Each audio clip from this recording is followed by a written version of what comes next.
Foi durante uma festa que a Leanne Fletcher anunciou para a família toda que estava à espera do segundo filho. Tanto ela quanto seu marido, Mike Fletcher, estavam muito felizes e empolgados com a chegada do novo membro da família. Mas, no dia seguinte, enquanto a Leanne estava manuseando uma arma de fogo, acidentalmente ela disparou contra si e, embora o Mike tenha tentado fazer de tudo para socorrê-la, ela não resistiu. Uma fatalidade sem igual na vida daquela família, principalmente naquele momento. Como já era esperado então, uma análise forense foi feita ali na cena do crime e ela foi muito minuciosa e tinha uma história para contar. Uma história tão perturbadora que chega a ser difícil de acreditar, mas as evidências, via de regra, costumam não mentir, não é mesmo? Isso é o que nós vamos ver no episódio de hoje. Eu sou o Marcos Campos, sejam todos muito bem-vindos. Toda semana tem episódios novos aqui, então se você gosta de conhecer histórias de True Crime, eu te convido a se inscrever e acompanhar o canal. Se puder, entre também para o nosso clube de membros, pois ajuda demais nas nossas produções. Não se esquece, deixa um like, um comentário, nem que seja um emoji, que é fundamental para nossa existência aqui, combinados? Pessoal, vocês lembram que eu comentei que as peças da Insider, essas que eu sempre uso aqui para gravar vídeos para vocês, têm uma vida longa bem maior que as outras camisetas que a gente vê por aí? Então olha essa foto. Vocês acreditam que essas duas camisetas aí foram lavadas o mesmo número de vezes? Olha só a diferença. A Tech T-shirt, que é essa que eu sempre uso nos vídeos, ela foi submetida a um teste no Instituto de Pesquisas Tecnológicas para comparar o desbotamento após 50 lavagens em relação a uma camiseta de algodão. Os resultados mostram que a Tech T-shirt mantém a sua cor, ao contrário das camisetas de algodão. Por isso que eu falo para vocês que ter Insider no guarda-roupa é um investimento de longo prazo, galera. As peças têm uma durabilidade diferenciada, além de serem super resistentes ao desbotamento, mantendo assim uma aparência de nova por muito mais tempo, mesmo com todas essas lavagens. E isso é só uma das coisas bem legais das peças da Insider. Tem muitas outras coisas interessantes e vocês sabem, né? Vocês que me acompanham aqui. Então faz o seguinte, testa lá, mas testa por vários meses, lava suas camisetas, usa. Depois você vem aqui me contar se gostou ou não. E se você usar o cupom Marcos Campos, você tem condições diferenciadas lá na Insider e ainda está ajudando o nosso canal a se fortalecer. É isso, o link vai estar na descrição, combinados? Recados dados, vamos aos fatos.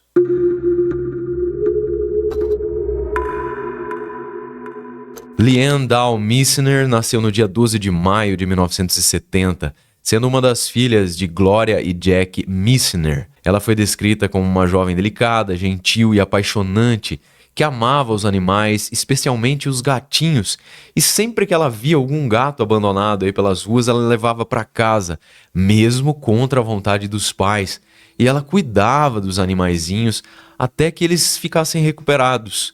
No ano de 1990, a Leanne, com 20 anos de idade, trabalhava como vendedora e em novembro daquele mesmo ano, ela participou de uma festa de Halloween na Universidade de Michigan e foi lá que ela conheceu o jovem Michael Fletcher, conhecido popularmente como Mike, que também tinha 20 anos de idade, e embora nenhum dos dois fossem estudantes da universidade, eles participavam da festa. Os dois se apaixonaram imediatamente e logo em seguida eles engataram um namoro, que durou cerca de 3 anos, e em setembro então de 1993 eles se casaram. Eles se mudaram então para a casa deles, ali nas imediações de Hazel Parks, que é um bairro nos subúrbios de Detroit. A Leanne tinha seu maior sonho de se tornar dona de casa em período integral e ter muitos filhos. Mas como todo início de casamento, o lado financeiro era bem complicado, então ela acabou tendo que continuar trabalhando para ajudar nas finanças, sendo inclusive a principal fonte de renda da casa, já que o Mike havia ingressado na faculdade em um curso de direito e isso tomava muito tempo. Alguns anos depois, já em 1996, o casal deu as boas-vindas à primeira filha, a Hannah, uma menina que se tornou o centro de tudo o que a Leanne fazia. Ela mesma disse que depois que a sua filha nasceu, ela se sentiu completa, pois realizou seu maior sonho, que era ser mãe. Já no ano de 1999, o Mike já havia se graduado com honras na universidade, se tornando um advogado de defesa criminal, e ele havia trabalhado duro nos últimos tempos, tanto que sua carreira estava em ascensão e finalmente a Leanne podia ficar em casa para se dedicar única e exclusivamente à família em tempo integral. Aliás, família essa que estava crescendo. Em 12 de agosto daquele mesmo ano, ou seja, 1999, a Leanne descobriu que estava grávida do segundo filho do casal. E ao contar para Mike, ele ficou encantado com a notícia. Agora, a Hannah teria um irmãozinho, ou uma irmãzinha. No dia seguinte, o Mike estava tão feliz que ele enviou um cartão à esposa dizendo: Leanne, eu talvez nem sempre conte a você, mas você significa muito para mim. Eu te amo muito, querida. Menina ou menino, desde que seja parte de você, nossos filhos serão todos lindos. Eu te amo, Mike. No final de semana, dia 15 de agosto, um domingo, eles reuniram toda a família em uma festa e contaram a notícia sobre a chegada do novo membro. E todos ficaram entusiasmados, muito felizes e empolgados com a nova criança que viria para alegrar a casa. Nesse mesmo dia, o Mike decidiu pedir para que os sogros, a Glória e o Jack, os pais da Leanne, ficassem com a filha deles, a pequena Hannah, que tinha 2 anos à época. Isso tudo porque o Mike tinha agendado para ir a um stand de tiros com a Leanne no dia seguinte. O que acontece é que por ele ser um advogado, criminalista na verdade, ele temia pela segurança da família. Então ele agendou esse negócio aí no stand de tiro porque ele estava querendo ali fazer um plano de treinamento para proteção dele e da esposa e obviamente dos filhos. Ele achava que a Leanne precisava aprender a atirar. E ele havia adquirido então uma arma para que ela pudesse, usar aí em caso de necessidade. Tanto ela quanto ele, na verdade, uma arma que ficaria na casa deles. Assim sendo, então, no dia seguinte, no período da tarde, o Mike e a Leanne foram até esse stand de tiro e depois eles voltaram para casa, pois eles queriam aproveitar, para ter ali um momento a sós, como um casal. E assim, deixaram ainda a filha Hannah mais um pouquinho aos cuidados dos avós. Poucos minutos depois, no entanto, o departamento de polícia de Hazel Park recebeu uma ligação frenética. Era Mike chorando e pedindo por ajuda, pois a Leanne havia disparado acidentalmente contra si.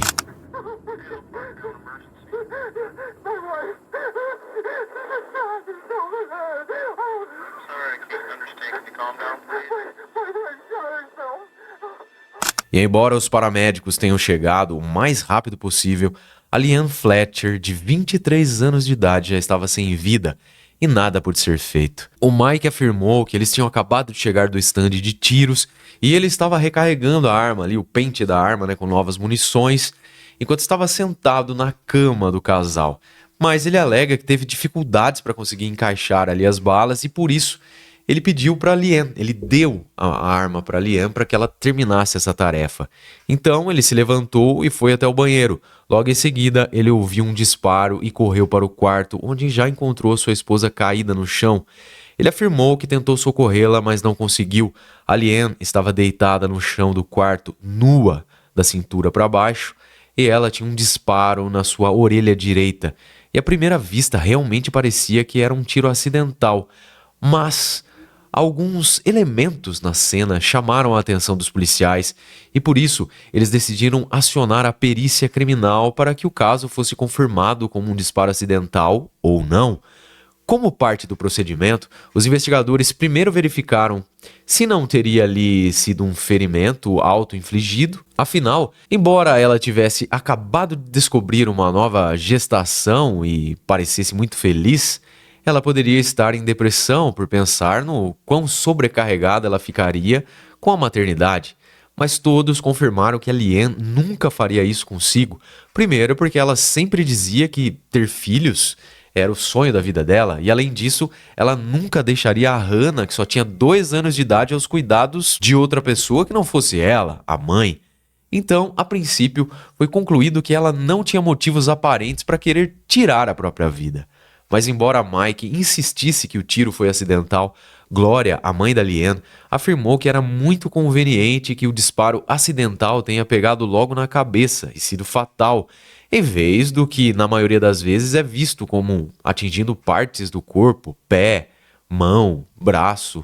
Uma necropsia, então, foi realizada pelo Dr. Lubisa Dragovic, que concluiu que havia evidências de feridas pontilhadas ao redor do disparo, que é um fenômeno que ocorre quando partículas de pólvora queimam a superfície da pele, e a densidade dos padrões indicava que o cano da arma estava a uma distância entre 40 e 45 centímetros, tendo uma trajetória quase que perfeitamente horizontal. E através de uma reconstituição, foi concluído que era uma posição muito estranha e impossível dela mesma ter feito, pois o tamanho do braço da Liane não era compatível para ela realizar esse feito, levando em consideração que a ponta da arma estaria afastada a no mínimo 40 centímetros mais o tamanho da arma, o que daria ali mais de 50 centímetros só de braço.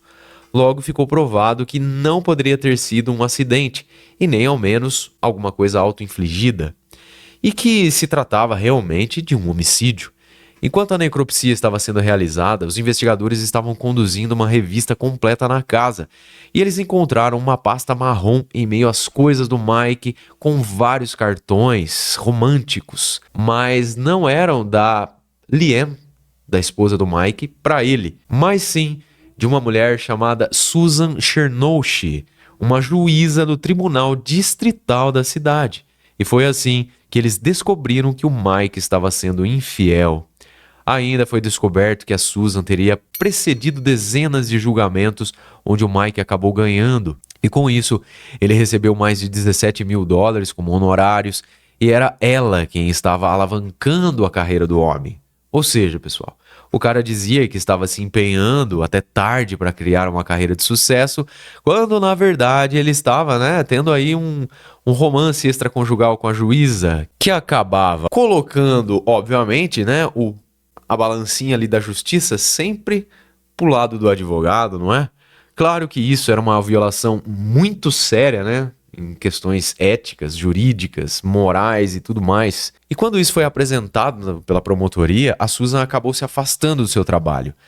Tanto o computador dela quanto o de Mike foram apreendidos e passaram por uma perícia forense especializada. E lá foram encontradas fotos nudes de Susan, centenas de e-mails entre os dois, que eram como cartas de amor, onde eles falavam sobre estarem juntos, sobre ficarem juntos também no futuro. E segundo a família, a Liane já estava suspeitando da infidelidade do marido nos últimos meses, e eles chegaram a ficar separados por 3 meses, período em que ela teria ido morar com os pais dela. Mas, de alguma forma, o Mike conseguiu convencê-la a reatar, e os dois teriam, se reconciliado pouco tempo antes do caso, cerca de 2 ou 3 meses. E a Liane quis dar mais uma chance ao casamento, principalmente porque ela não queria que a filha crescesse sem os pais estarem juntos, cada hora numa casa, enfim, aquela situação um pouco difícil para uma criança, Então, eles voltaram a morar juntos. E nesse ponto da investigação, o caso de homicídio da Liane tinha 2 suspeitos, o Mike Fletcher, o marido, e também a Susan, a amante do marido. Ela foi chamada para um interrogatório e garantiu que não tinha nenhum envolvimento no homicídio. E naquele ponto a Susan estava com tanta raiva do Mike que ela acabou ajudando nas investigações e cedeu informações muito importantes e úteis. A Susan afirmou que uma noite antes do crime, os dois teriam ficado juntos na casa dela, onde tiveram relações íntimas. Depois houve aquela festa, onde o Mike e a Liane anunciaram a chegada do segundo filho. E aí, durante a noite, ele teria saído de casa dando alguma desculpa para Liane, falando que precisava sair para resolver alguma coisa, e assim ele deixou a esposa grávida com a filha pequena, enquanto ele foi para a casa da amante. Segundo a Susan, os dois estavam juntos há 1 ano e meio, e ele dizia a ela que, embora fosse casado com a Liane, ele não tinha mais uma vida de casado, que na verdade ele não tinha nem relações íntimas com a Liane. Mas eu não preciso nem dizer a vocês bem sabem que a Liane estava grávida. Então era óbvio que ele e a Liane não deixaram de ter relações sexuais. Mas a Susan só descobriu que a Liane estava grávida depois que ela perdeu a vida. Pois é, pessoal. O cara estava tentando enganar as duas, tanto a esposa quanto a amante, Na verdade, parece que ele estava curtindo ter esses 2 relacionamentos aí, Enganava uma daqui, enganava a outra dali. Olha, eu não faço mais nada com ela. Pra outra, você é minha vida, eu quero ficar o futuro com você. Aí, amor, vamos tentar novamente reatar o nosso relacionamento. Vamos ter um filhinho, pra quem sabe a gente consiga, encontrar motivos pra continuar. e ao mesmo tempo tava curtindo a outra lá. Agora falando pra vocês aqui um pouco sobre a cena do crime, os peritos notaram que quando a Leanne foi encontrada, ela estava no chão do quarto e isso não condizia com ela estar sentada na cama, como foi inicialmente alegado pelo Mike. Lembram que ele estava lá manuseando a arma, tentando colocar mais bala ali no pente, ele deu pra Leanne, que estava ali com ele, pra ela tentar terminar a tarefa, ele levantou, foi pro banheiro, coisa e tal, depois ouviu o tiro. Pois é, a arma estava caída ao lado da Leanne e não ainda presa em sua mão, como normalmente acontece quando alguém, atira em si mesmo. Existem casos até onde é dito que a pessoa segura tão forte a arma que mesmo depois já de ter perdido a vida é difícil de tirar. Outro ponto, e enfim pessoal, eu tô falando que tá relatado nas fontes, se tiver algum perito aqui que quiser me corrigir, por favor faça questão de fixar aí. Outro ponto que chamou bastante atenção foi o fato de que a palma da mão da Leanne tinha ali uma grande quantidade de sangue, o que não fazia muito sentido, né? Porque ela caiu, a arma caiu do lado ali, por que teria sangue, no cabo? Ah, não, no cabo ali na palma da mão dela. Justamente por causa disso, já tô antecipando aqui pra vocês. Foi encontrado sangue também na parte de baixo da arma, a parte que estava voltada para o chão. E também um exame de pólvora realizado nas mãos de Leanne deu negativo. Ou seja, a cena do crime era algo completamente montado. E eles precisavam então agora descobrir o que realmente tinha acontecido naquele quarto. E havia também várias manchas de respingos de sangue que foram notadas ali no ambiente. E esses respingos não correspondiam com o ângulo em que a Leanne foi encontrada no chão. Então um especialista forense em respingos e padrões de sangue, um Dexter Morgan da vida, foi chamado e um em especial, dentre tantos respingos ali, chamou a atenção desse analista. Tinha ali algumas manchas de sangue sobre uma escrivaninha ao lado da cama. Até e após ser realizado um cruzamento de ângulos entre todas as manchas do quarto, ficou provado então que a Leanne, na verdade, já estava no chão quando ela foi atingida. Além disso, também foram examinadas as roupas que o Mike estava usando e ali foram encontradas pequenas partículas de sangue. E essas partículas estavam no punho direito e isso provava que ele não estava no banheiro na hora em que a Leanne sofreu esse disparo. Na verdade, isso provava que quem atirou nela foi ele, o Mike. Foi comprovado também que a Leanne tinha espermatozoides vivos em seu canal vaginal, o que provava que ela e o Mike tinham acabado de ter relações íntimas. E evidências apontavam também que teria sido no chão do quarto. Então, de maneira geral, é isso que as evidências mostravam naquela cena de crime agora. Toda aquela história, de ir ao estande de tiro tinha sido tudo pensado, tudo armado, esquematizado para que a arma não estivesse no estojo. Depois eles voltaram para casa, então ele deixou a arma ali em cima da cama, ao alcance das mãos, enquanto ele estava ali tendo relações com a esposa no chão do quarto, bem ao lado da cama ali. Quando eles terminaram, vocês entenderam, né? Ele se levantou, pegou a arma e disparou contra a esposa, que estava de costas para ele, com os joelhos no chão e as mãos também no chão. Foi um crime bem covarde e traiçoeiro, né? A mulher estava se levantando ali do chão e ela nem percebeu o que estava acontecendo. O Mike foi extremamente frio, calculista o suficiente para atirar na própria esposa grávida e depois, fingir que estava desesperado e tudo mais. E isso, claro, sem levar em consideração aí que também é uma característica que mostra que esse cara é um completo perturbado, que eles tinham acabado de ter relações íntimas, Ou seja, o cara se aproveitou da mulher ali um pouco antes e fez o que fez. O que talvez faça uma ligação com o que eu acabei de falar anteriormente lá, Parece que ele tava gostando de ter os dois relacionamentos, E depois desse ato extremamente covarde, o Mike posicionou a esposa dele ali no chão de maneira que ela fosse encontrada e aquela posição indicasse que ela teria atirado nela acidentalmente ou tivesse feito aquilo de propósito. Aí depois ele foi ao banheiro, onde lavou suas mãos e se limpou, e isso foi confirmado porque o sangue de Leanne foi encontrado no ralo da pia do banheiro, e só depois disso é que ele ligou para o socorro. Michael Fletcher foi acusado de homicídio premeditado, já que para a promotoria era claro que ele teria planejado o ato no mínimo um dia antes, tanto que pediu para que os sogros ficassem com a filha pequena para que ela não estivesse em casa no momento. Já a Susan, a juíza lá que tinha o caso com o Mike, não foi acusada de nada, já que provou que no momento do crime ela já estava fora da cidade e também não havia como provar se ela sabia ou não do plano, embora se acredite que ela de fato não sabia de nada ainda. Tanto que ela ajudou muito nas investigações. Aí vocês devem estar falando também sobre os outros crimes, né? Porque, tipo, se favorecia o amante, né? Mas aí já são outros 500 e eu realmente não sei se alguma coisa nesse sentido foi desenrolada, né? Se desmembrou aí desse caso e tem outro processo rolando a respeito disso. Eu realmente não sei informar vocês. Mas o que eu sei é que o Mike foi a julgamento em 2002, no qual Susan testemunhou contra ele. Ou seja, o cara matou a esposa, depois a amante foi lá e testemunhou contra ele. Bem feito, não é? Garantindo que ela havia sido enganada por ele, já que ele havia feito promessas de um futuro com ela, garantido que não tinha mais nenhuma intimidade com a ex-esposa, e só por isso ela teria aceitado se envolver intimamente com ele. A promotoria também apresentou que o motivo dele ter cometido esse crime tão covarde era unicamente para proteger sua carreira em ascensão. Como? Simples. Ele estava em um relacionamento extraconjugal com a juíza distrital Susan, que o tinha ajudado a alavancar sua carreira nos últimos meses.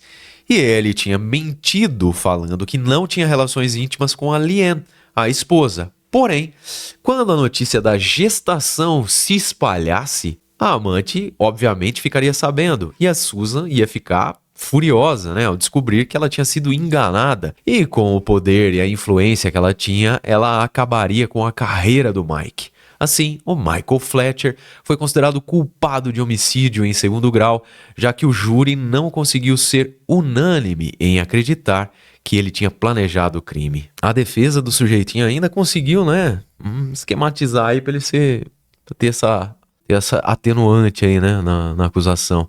Ele foi sentenciado, então, à prisão perpétua, mas, de acordo com as leis do Michigan, de acordo com o que é relatado nas fontes, ele cumpriria uma mínima de 13 e uma máxima de 22 anos, e depois ele poderia até pedir revisão do seu caso para ter a possibilidade de condicional. Ele chegou a entrar com apelação, que foi julgada na Suprema Corte em 2007, mas ficou confirmada a sentença anterior. De acordo com as matérias, o Mike seria elegível a condicional em 2017, mas ficou confirmado aí pelas nossas pesquisas que em 2018 ele ainda estava preso. Infelizmente, não se tem mais informações sobre ele depois de 2018, e atualmente ele já teria cumprido até a sua pena máxima de 22 anos e já poderia estar em liberdade. Mas não pudemos confirmar isso. Depois que ele foi preso, inclusive, o Mike se manteve declarando ali, fazendo declarações de que ele era inocente, tá? Alegando que ele cometeu várias falhas com a sua esposa, inclusive a infidelidade, mas que ele nunca seria capaz de tirar a vida da esposa daquela forma fria, calculista, covarde, né? Com a mulher ali, acabaram de ter relações, a mulher tava levantando, tomou um tiro pelas costas na cabeça, não é?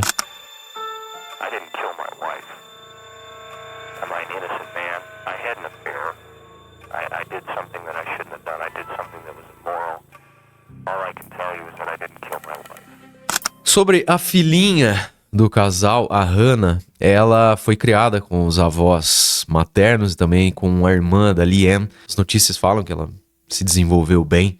Já a juíza Susan aí pastou, viu? Demorou muito para ela conseguir dar uma limpada aí na barra dela. As fontes dizem que ela passou assim muito tempo manchada, né, no meio jurídico. E após 12 anos ela conseguiu começar, né, a se reestruturar e trabalhar novamente. Inclusive, atualmente é dito que ela trabalha como defensora pública em casos semelhantes, onde mulheres foram enganadas por seus maridos. Realmente a Susan também foi enganada por esse crápula, né? O único ponto que me deixa assim com uma íngua dela é que, né, não devia ter favorecido o cara aí, né, pra ele se erguer na profissão, né? Isso aí foi realmente uma coisa terrível, né? E pelo jeito parece que ela apagou, né? Ficou manchada aí no meio por um bom tempo. Mas é isso, quero saber a opinião de vocês sobre esse caso. Deixa aí nos comentários se sentirem à vontade. Combinados? Agradeço imensamente sua companhia, um beijo do Ruivo, até o próximo episódio.